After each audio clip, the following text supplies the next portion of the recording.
احلى متابعين قناتنا افكار وابتكار. يا رب تكونوا بخير النهارده حبايب قلبي واحبابي في الله. احلى متابعين، معايا علبه عايزه اقول لكم بقى العلبه دي فيها ايه. طبعا مش كريم ولا حمام كريم ولا فيل. العلبه ديت علشان انتوا احبابي في الله فيها سر كبير. هقول لكم بقى السر الخطير ده، السر ما يطلعش من منا وما تقولوش لحد. بصوا بقى لما بعد نقول العلبه دي فيها ايه.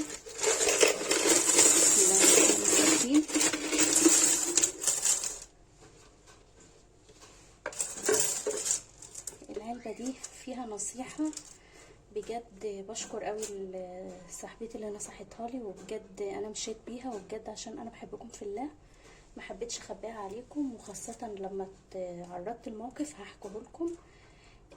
هقول لكم العلبة دي مفيدة قد ايه، وبجد النصيحة دي مفيدة قد ايه. على رأي اجدادنا والناس البركة بتاعت زمان كده، لما كانوا بيقولوا القرش الابيض ابيض اهو بينفع برضو في اليوم الابيض. يا رب يجعل ايامكم كلها سعيده وبيضه وتصرفوهم ان شاء الله في حاجات خير وفي هنا يا رب، وفي حاجات مصلحه مفيده يا رب. بدات الموضوع ان انا واحده قالت لي اعملي علبه، مش شرط حصاله طبعا عشان ما يبقاش الموضوع مكشوف. هي دي حاجه مستخبيه اهي، بس انا كده شكلي اتكشفت النهارده خلاص. يلا عشان خاطركم بقى. بتبدأي مثلا انت جايه من سوبر ماركت بتشتري حاجه، جايه من مواصله فضل معاكي 2 جنيه 3 جنيه، مش عايزه اقولك ان انا بدأت ب3 جنيه. بتبدأي بأي مبلغ فضل معاكي وانسيه.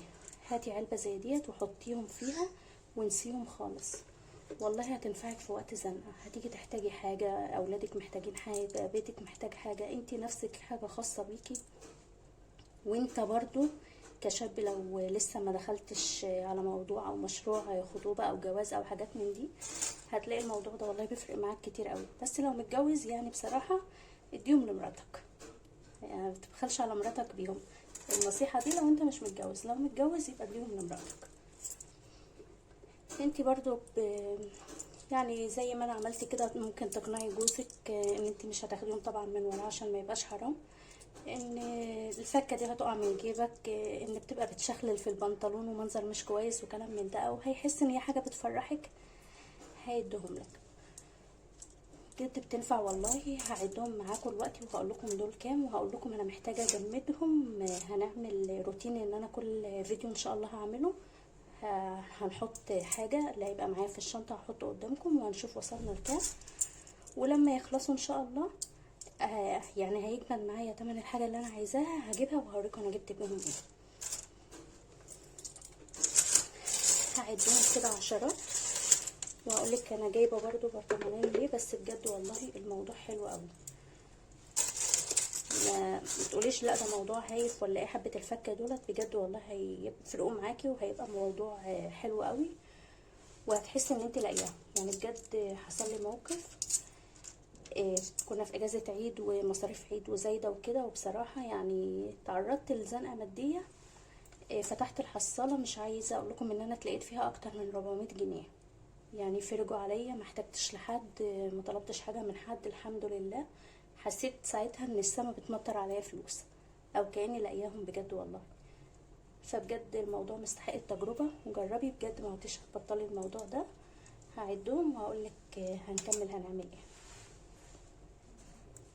بصي بقى انا عديتهم عشرات اهوت، والانصاص خمسات. هنبدأ نعدهم ونحط في البرطمانات المجمد. ادي 10 20 30 40 50 60 70 80 90 100. بصي هو اللي باقي مش هيكمل 100، فالبرطمان ده احنا هنقفله وهنخلي البرطمان التاني ده كده خلاص هننساه على جنب. بجد نسيهم والله العظيم هتلاقيهم، وزي ما قلت لك هتحسي ان السما مطرت عليكي فلوس لما هتلاقي نفسك محتاجاها. كده ده برطمان الميات. والبرطمان ده كل ما هنكمل 100 او هيبقى معانا 100 فيه، هنقوم نقلنهم في البرطمان التاني لغايه لما نوصل للمبلغ اللي احنا عايزينه. بالنسبه لي المبلغ اللي انا عايزاه، وبالنسبه لك المبلغ اللي انت عايزاه. ويا ريت تشطري كده وتسبقيني وتكتبي لي في التعليقات انتوا وصلتوا لكام، وهيبقى سر بينا طبعا. وتقولي لي برضو جبت بيهم ايه او نفعوكي والموضوع نفعك ولا لا. هتجمديهم ازاي؟ طبعا من اي سوبر ماركت هيفرح بيهم قوي، او من اي سواق ميكروباص او حاجه بيفرح بيهم قوي الفكه دي. ادي 5 10 15 20 21 22 23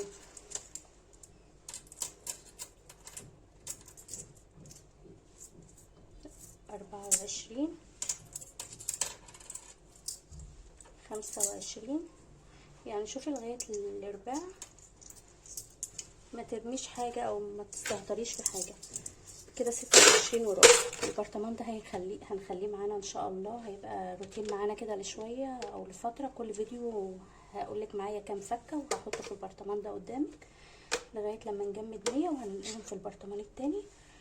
ويا رب تكون فكرتي او نصيحتي ليكم اخواتي في الله تكون عجبتكم النهارده، وتكون فادتك، وتكوني قدرتي تستفيدي منها وتجربيها.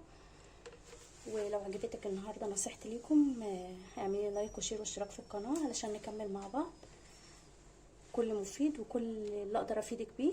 السلام عليكم ورحمه الله وبركاته.